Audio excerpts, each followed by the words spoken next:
Have you ever walked into a room and felt the energy shift the moment you arrived? Not because of what you said, but because of what you radiate.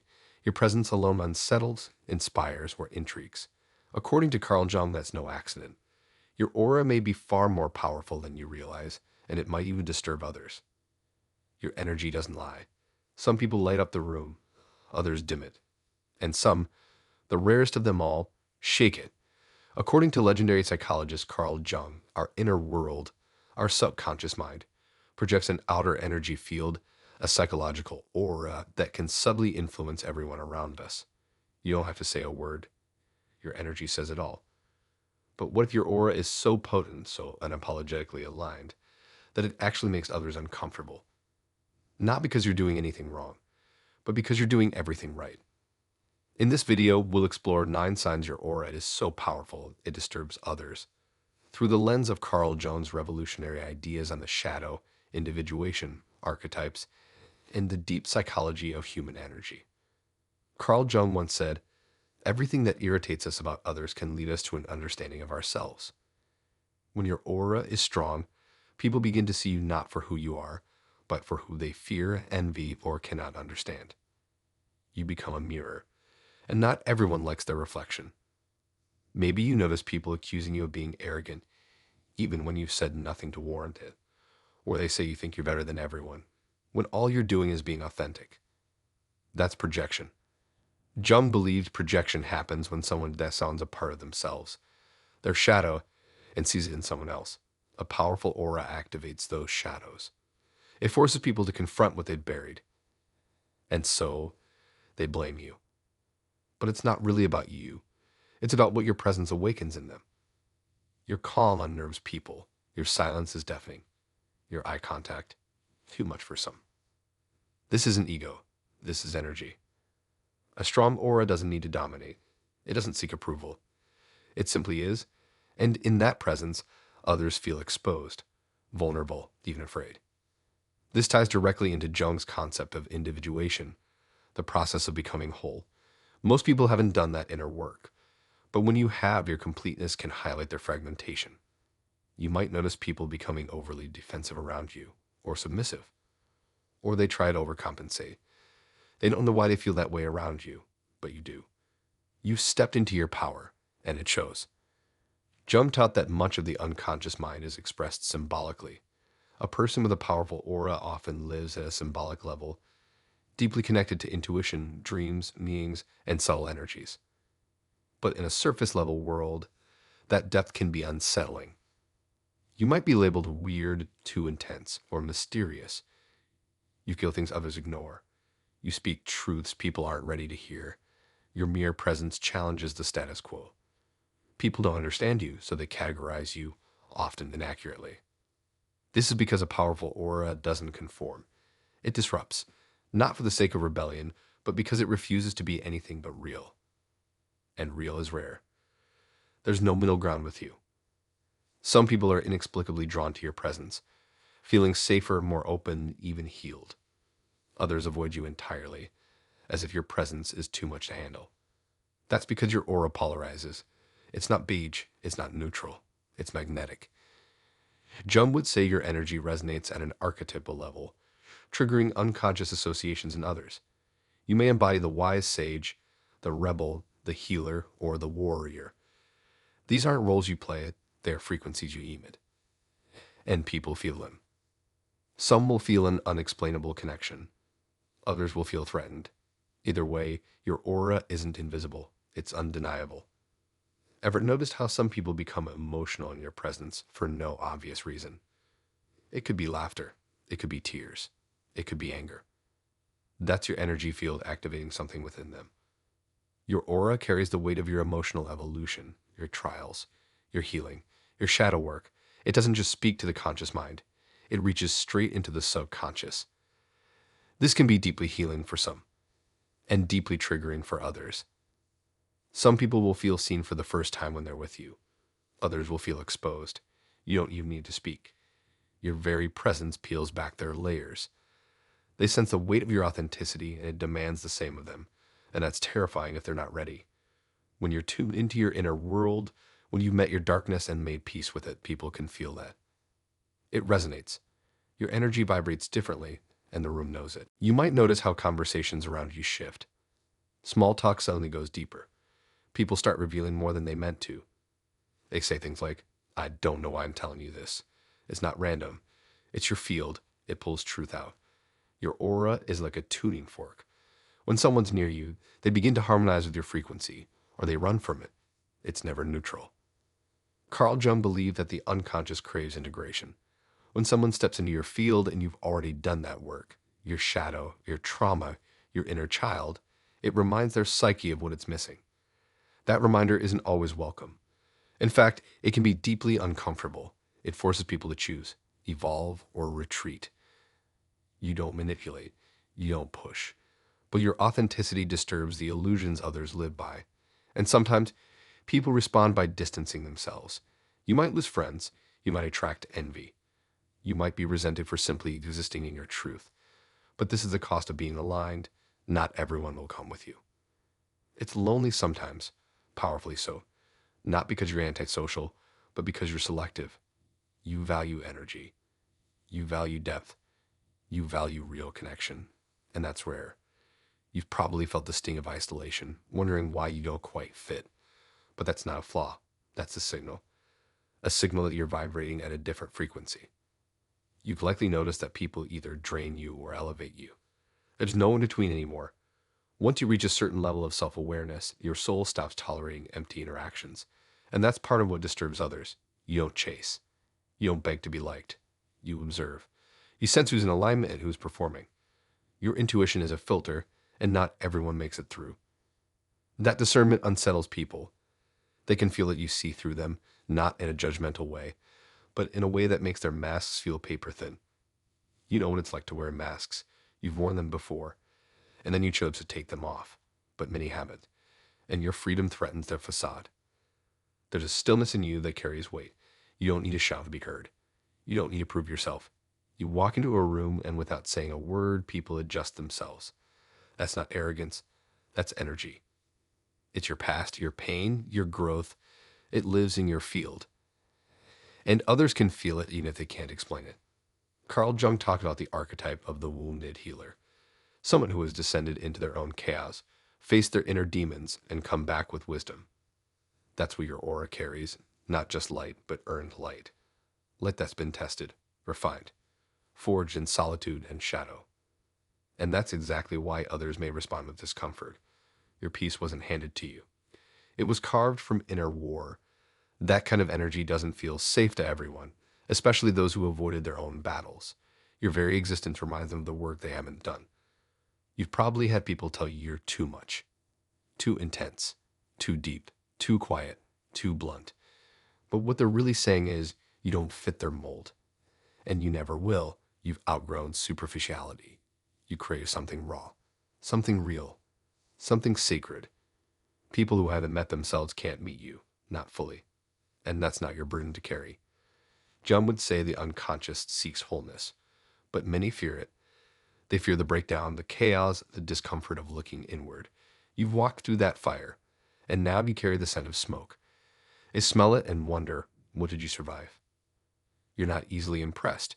You see beyond titles, facades, performance. You feel energy. You sense what's unspoken.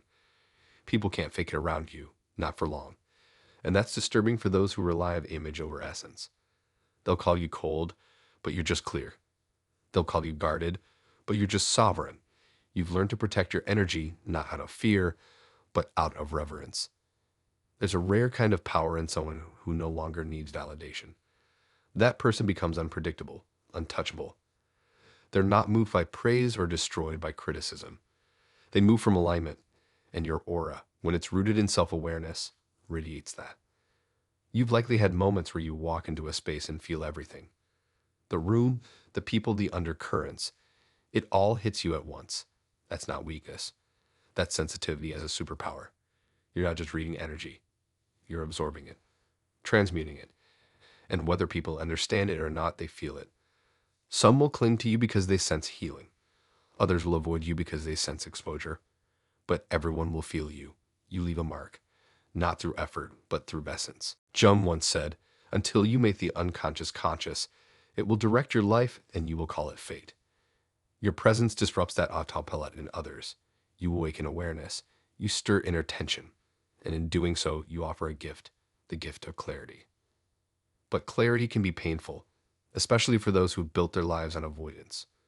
So you'll see it in their eyes, the way they fidget, the way they retreat, or the way they open suddenly, vulnerably, unexpectedly.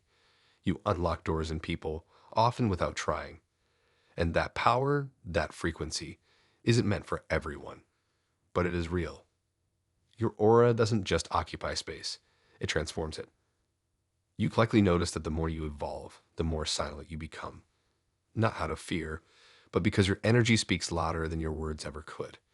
People begin to notice the weight behind your silence. They sense there's something deeper beneath your calm, something powerful, something real. That's not something you announce. It's something you embody. In a world obsessed with noise, your quiet power stands out. You don't seek attention, and it finds you. Not because you demand it, but because your vibration calls it in. It's the kind of presence that makes people pause mid-sentence, unsure why their words suddenly feel hollow. They sense that you live on a different level, one not ruled by ego or performance, but by truth. And truth, as Jung taught, is not always welcome. It's raw. It's disruptive. It doesn't flatter or conform. When you live in truth, you live outside the system most people are trying to survive in. That threatens the illusion. You make people question what they've accepted without thinking. You make them feel the friction between who they are and who they pretend to be. Your aura has gravity. It pulls people in. But it also forces them to confront themselves. They'll project onto you. They'll idolize you. They'll reject you. But rarely will they ignore you. You become a kind of psychic disruptor, and that's not easy to carry. You may find that people come into your life seeking light, only to recoil when they realize light also brings heat. Your energy burns through facets. It exposes the parts of others they aren't ready to own. That can make you feel like a trigger, when in reality, you're just a reflection. A clear one. This is why boundaries become sacred. You learn not everyone is meant to access you. Not because you think you're better, but because you understand the cost of constantly giving your energy to people who only want the surface of you, not the soul. You've learned how to protect your peace. You've learned how to sit with yourself in silence and be whole. That wholeness can feel like a threat to people who only know themselves in fragments. You represent a kind of inner completion that many haven't tasted. And while part of them may be drawn to you for that reason, another part will resist. They'll find excuses. They'll distance themselves. They'll question your motives, your authenticity, even your sanity. But the truth is, they're not rejecting you. They're rejecting the call to meet themselves.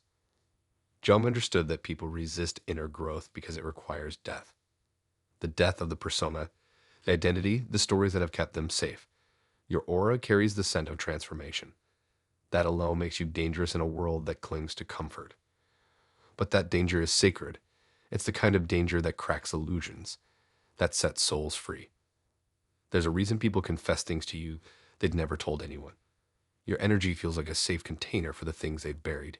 You don't judge. You don't flinch. You hold space. Because you've been to those depths yourself. You've faced your darkness. You've befriended it. And now, when others feel that same darkness rise within them, they look to you, not because you have answers, but because you've survived.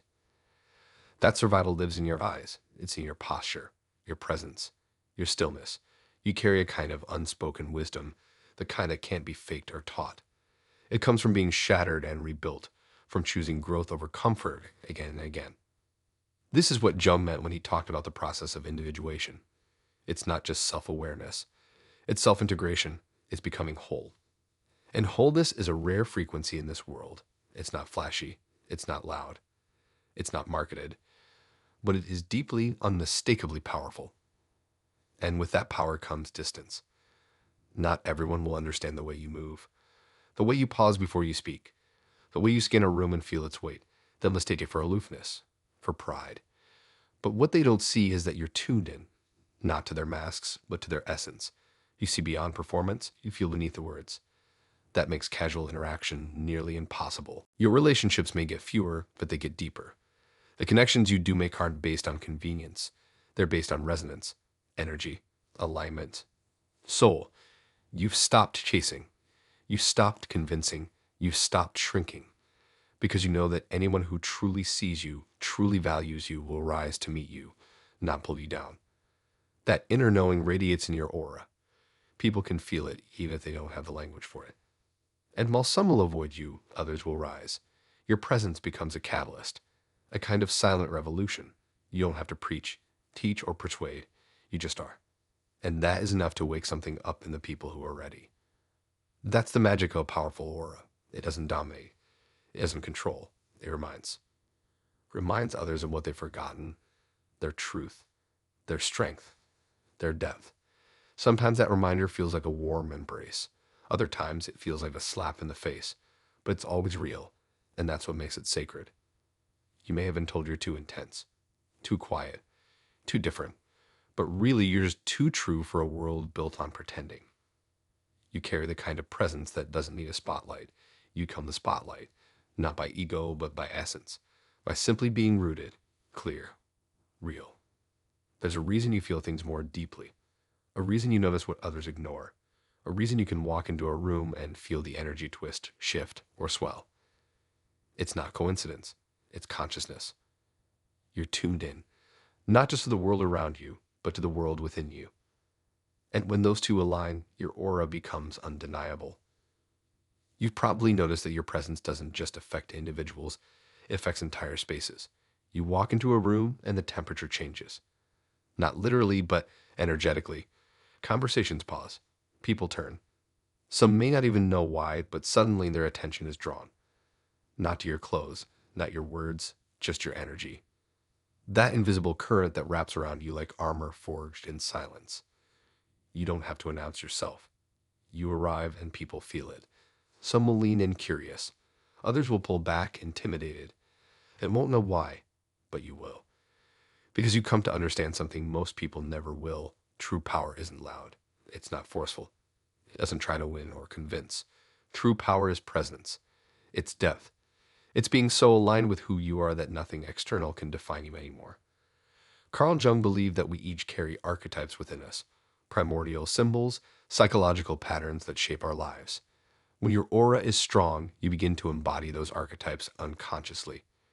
People see the mentor in you, the warrior, the sage, the creator. You're not just a person anymore, you become a symbol. And that makes your energy archetypal, larger than life. That's why people often don't respond to you, but to what you represent. You may have noticed it, the way people project expectations onto you. They expect you to be their guide, their enemy, their savior. They want you to heal them, fix them, inspire them, or they want to tear you down, mute you, shrink you. It has nothing to do with your actions and everything to do with what your presence awakens in them. Your energy is a mirror, but not a soft one. A crystal clear, high definition mirror. And when people look into it, they see everything, especially the parts they'd rather avoid. Their insecurity, their jealousy, their confusion, their hunger for something deeper. That's why your aura disturbs, because it doesn't let people hide. And in a world built on masks, the one who sees through them all is always a threat. You've probably encountered people who dislike you without a reason. They meet you and something in them just tightens. They don't know why they're irritated. They might say, something about you rubs me the wrong way. But what they're really saying is, your presence makes me feel something I don't understand, and I'm not ready to face it. That discomfort is often mistaken for arrogance. People might think you're full of yourself, but that's not it. You're not full of ego, you're full of presence. And presence unsettles people who've built their identity on external approval. You no longer seek to be liked, you seek to be real. And that's a rare energy, especially in a world obsessed with perception. This is why your circle gets smaller. The more you step into your true energy, the more you shed what no longer aligns. People fall away, not with drama, not with hate, just distance, and sometimes silence. You don't chase. You don't explain. You let go. Because the truth is, once you've tasted the freedom of your own authenticity, you can never go back to the cage of performance. And anyone who asks you to perform doesn't belong in your world. This doesn't make you cold. It makes you clear. You love deeply. You feel deeply. But you've learned to protect that depth. You've learned the hard way that not everyone can hold space for your truth. Not everyone can meet your eyes and not flinch. Not everyone can hear your silence and understand it saying more than words ever could. Carl Jung wrote that the privilege of a lifetime is to become who you truly are. And that process isn't glamorous. It's not easy. It's not cute. It's brutal. It requires tearing down everything you were taught to be, everything you thought made you valuable, so you can meet the raw essence underneath. You've done that work. Or maybe you're still in it. But either way, it's written all over your aura, in your posture, in the way you carry yourself, in the way you refuse to betray your intuition, even when it would be easier to conform. That refusal is powerful. It means you stopped outsourcing your worth. You stopped begging for a seat at tables that were never built for people like you. Instead, you build your own space, and that act alone changes the energy around you. People sense your self-respect before you say a word. They know you won't tolerate games, that you won't be manipulated, that you won't compromise your soul for temporary comfort. That level of inner clarity is magnetic and terrifying. Not everyone will be ready for it. Not everyone will understand it. But the ones who do, they'll meet you on levels most people don't even know exist. Your relationships may take longer to form, but they'll be forged in truth, not in trauma, not in fantasy, not in neediness, but in resonance. And that's another reason your aura disturbs others. It doesn't settle. It doesn't fake. It doesn't play roles. You no longer choose connection just to fill space. You choose connection that reflects your growth. And in doing so, you hold others to a higher standard, not by preaching, not by judging, just by being. Just by embodying a life that says, it's possible to be whole. Some will be inspired by that. Others will resent it. Both are valid. Both are part of the path. But you stay grounded. Because you come too far to turn back, you face too much to dim now. You've stopped needing permission to take up space. You've stopped explaining your energy to those who never intended to understand it. You've learned that your aura is not a problem to fix. It's a power to honor. And in that honoring, you give others the courage to do the same, even if they fight it at first, even if they don't understand it, even if they leave. Your aura has become a lighthouse. Not everyone wants to be guided, but those who are ready to rise, they'll find you. They'll recognize you. And they'll feel, maybe for the first time, what it means to be seen not for the mask they wear, but for the soul they carry. Sometimes it feels like you're carrying ancient wisdom in a modern world that doesn't want to slow down long enough to hear it. You walk among people who talk fast, scroll endlessly, chase status, but your energy isn't moved by any of it. You've detached from the noise. You've stopped looking for meaning where there's only distraction. And when you meet people, they feel that detachment. It stirs something in them. Something primal. Something they tried to ignore. They might feel drawn to you but not know why. Or they might feel defensive around you without anything being said. That's because your aura does something their ego can't explain. You show up whole, and that wholeness reflects their fragmentation. You're calm in chaos, still in storms, and that kind of inner stillness challenges everything they believe about what it means to be in control. Carl Jung once said, "People will do anything, no matter how absurd, to avoid facing their own souls." You've done the opposite. You've turned inward. You've faced the discomfort, the emptiness, the fear. You've walked through fire, emotional, spiritual, even physical, and you came out the other side quieter but stronger, softer but sharper, less reactive, more aware. And now your energy carries that history. It hums beneath your skin. It radiates in your eyes. You don't need to tell your story. People feel it. They don't know what you've been through, but they know you've been through something. Something real. Something sacred. And that's enough to shift the entire dynamic around you. You've likely noticed how people either open to you instantly or completely shut down. That's not by accident. Your aura has become a spiritual litmus test. It reveals where someone is on their journey. Not because you try to, but because the truth you carry can't be hidden. And the moment someone steps into your field, their soul knows what's real and what isn't. That can be overwhelming, even lonely. It's not easy to be the one who sees everything, feels everything, understands too much. Sometimes you wish you could turn it off, blend in, pretend you don't notice, but you can't. You've outgrown the illusion of ignorance. You see now. You know now. And there's no unseeing the patterns, no going back to a life of emotional sleepwalking. Your aura has become a frequency that only the awakened recognize. The rest, they'll either resist you or romanticize you, but either way, you're not easily forgotten.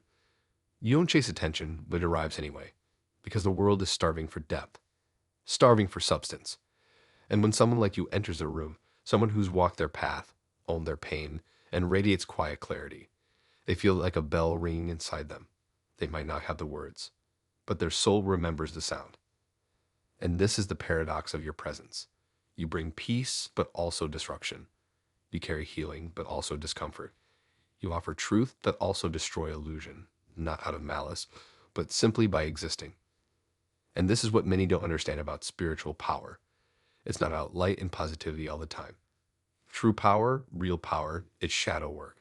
It's transformation, it's evolution. And that process is messy. Your aura carries both the beauty and the chaos of becoming. And those who haven't met their own chaos yet, they'll flinch when they feel yours, even if it's calm now. You become a reminder that it's possible to transcend. That healing isn't a myth. That self-awareness is the real revolution. And that is terrifying to people still living by default. Still numbing. Still blaming. Still clinging to old identities because they're too afraid to grow. So when they see you, something inside them knows this person has left the cave. They've seen the sun. And once someone like you leaves the cave, you don't come back to drag others out. You shine. You stand. And you let your life become a beacon. Some will curse the light. Others will walk toward it. You're not here to save anyone. You're here to be. Because your being is enough to stir lifetimes of transformation in those who are ready. This is why you probably felt misunderstood, even vilified. Because when you stop playing roles, people have nowhere to place you. You don't fit in their neat little boxes. You're not the nice one, the quiet one, the weird one, or even the strong one. You're all of it. You're multidimensional. You become unpredictable in the best way. You change the game by not playing it.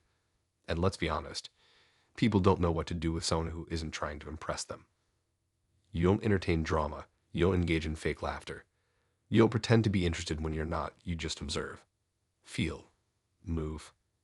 And that stillness, that unbothered presence, it unsettles those who need noise to feel alive. They'll try to project stories onto you, that you're arrogant, that you think you're better, that you're antisocial. But none of that is true. You're not better, you're just awake. And most people are afraid of being seen by someone who sees everything. You've stopped needing permission to evolve. You stopped asking for approval to be who you are. You've learned to validate yourself, to trust your instincts, to say no without guilt and yes without fear. That kind of sovereignty radiates. And people feel it in your silence more than in your speech. That's the thing about powerful auras. They don't need to speak to be heard. They have the message. And you become the message. Not because you're trying to be anything, but because you finally stop trying to be anything other than you. There comes a point where you stop trying to explain yourself, not because you've given up, but because you've realized words will never be enough for people who aren't ready to understand. And honestly, it's freeing. You stop wasting energy trying to soften your truth for fragile egos. You stop translating your soul into a language that was never meant to hold it. Your existence becomes its own expression, quiet, uncompromising, whole. You begin to realize that you don't need to be loud to take up space. You don't need to constantly prove your worth, your loyalty, your love. You just are. And those who can receive you as you are will come forward. The rest, they fall away not with anger, but with a kind of quiet inevitability. This is where your aura begins to shift again, not just as a force that impacts others, but as a reflection of your own inner sovereignty. You're no longer reacting. You're responding. You're no longer carrying wounds like badges. You're integrating them, alchemizing them into wisdom. That changes your energy on a cellular level. You're not carrying tension in your body the way you used to. You're not replaying the same emotional tapes in your mind. You're lighter, not because you've avoided darkness, but because you've walked through it and chosen to release what's no longer yours. This is the kind of aura that makes people ask, what did you go through? Because they sense it wasn't easy. They sense the pain, but they also sense the peace you earn on the other side of it. Your peace isn't passive, it's active. It's a decision you make daily, not to fall back into chaos, not to shrink for comfort, not to betray yourself just to keep the peace outside. And when you reach this point, your very existence challenges people. They can't place you in the emotional categories they're used to. You're kind, but not a pushover.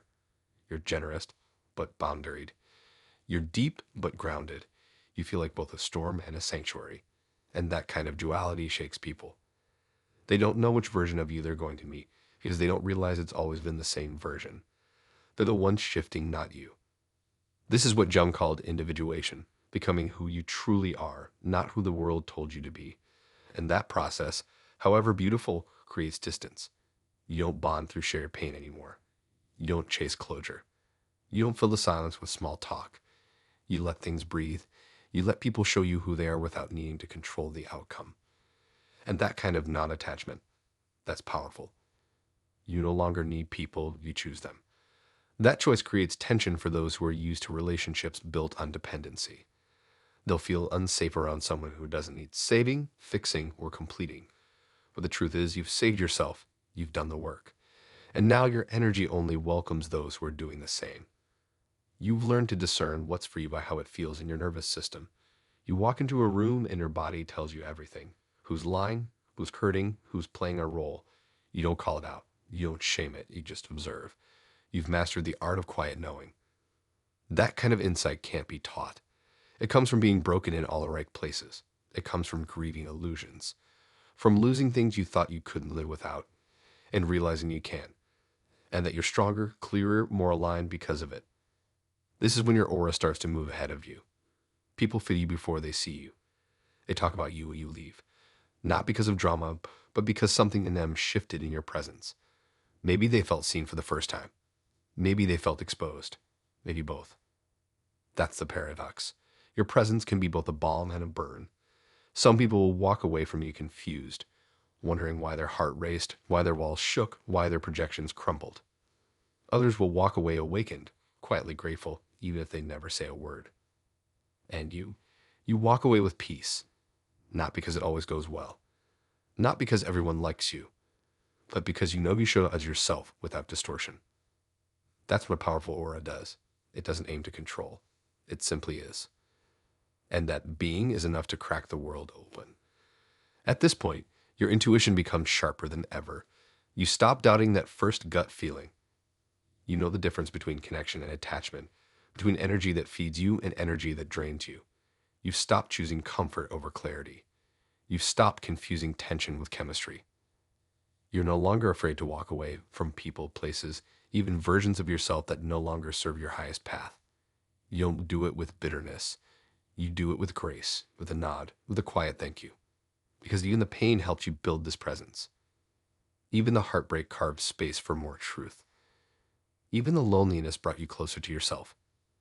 And now you carry all of it with you, woven into the fabric of your aura, not as baggage, but as brilliance.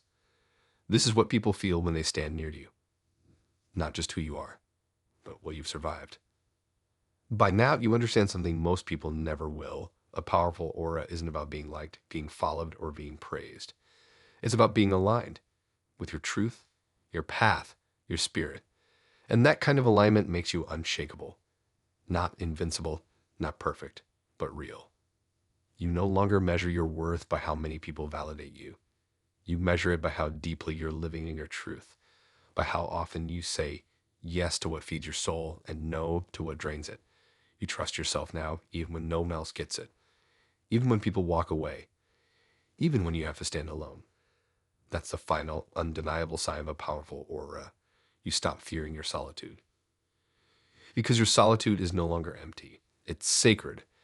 It's full of clarity, creativity, stillness, and strength. You don't need constant noise to feel alive. You don't need constant validation to feel seen. You become your own home, your own mirror, your own safe place. And from that place, your energy changes everything around you. It shifts conversations. It alters dynamics. It exposes what's fake. It amplifies what's true. And the most beautiful part, you don't have to do anything. You don't have to convince, persuade, or perform. You just show up, and your presence does the work. Carl Jung knew this deeply.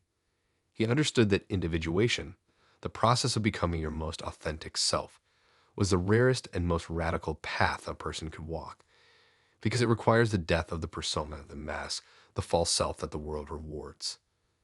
And you've walked that fire. You've peeled back the roles. You've faced the shadow. You've stopped pretending to be the strong one, the responsible one, the quiet one, the agreeable one, the fixed one. Now you're just you. And that's the most powerful thing you'll ever be. It's why people can't define you, why they can't predict you, why they can't quite grasp you. You've stepped outside the lines of expectation. You've let go of needing to be understood, and in doing so, you become unforgettable. Some people will resent that because you become what they were afraid to become. Others will be drawn to it, not even knowing why, because something in your energy feels like truth, feels like home. But either way, you're not here for performance. You're here for purpose. You don't attract with effort, you attract with energy. And that energy doesn't just speak, it echoes. Long after the conversation ends, long after you've left the room, people remember how they felt around you, clearer, exposed, inspired, stirred. You're the kind of soul people meet and can't forget, even if they never speak to you again. Not because you were flashy, but because you were real. And in a world built on illusion, that kind of reality cuts deep. So when your aura disturbs others, don't shrink. Don't apologize. Don't try to soften your truth just to make others comfortable in their numbness. You are not here to be small. You are not here to be palatable.